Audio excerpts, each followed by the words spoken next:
राष्ट्रवादी शरद चंद्र Pawar party के प्रमुख शरद पवार ने मुख्यमंत्री रहते हुए कोरोना काल में आयोजित रक्तदान शिविर के बाद आज लालबाग के राजा के दर्शन किए।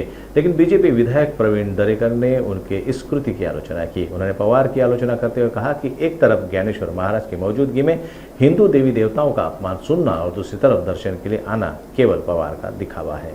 40 वर्षानंतर शरद पवार रायगडावर गेले होते आणि आता मुख्यमंत्री झाल्यानंतर 30 वर्षांनी पुन्हा लालबागच्या राजाच्या दर्शनाला शरद पवार साहेब या ठिकाणी आलेले आणि मला वाटतं निवडणुकीच्या पार्श्वभूमीवर का होईना आता रायगडाची लालबागच्या राजाची आठवण पवार साहेबांना या ठिकाणी आले।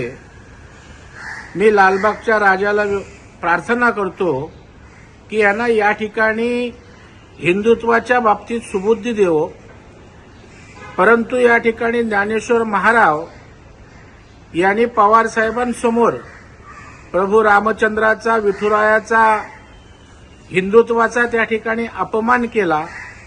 त्यावर काही न बोलता या ठिकाणी दुसऱ्या दिवशी लालबागच्या राजाच्या दर्शनाला या ठिकाणी जायचं, मला वाटतं हे निवडणुकीच्या दृष्टीनं का होईना, नौटंकी का होईना, लालबागच्या राजानं याला सुबुद्धी दिलेली आहे।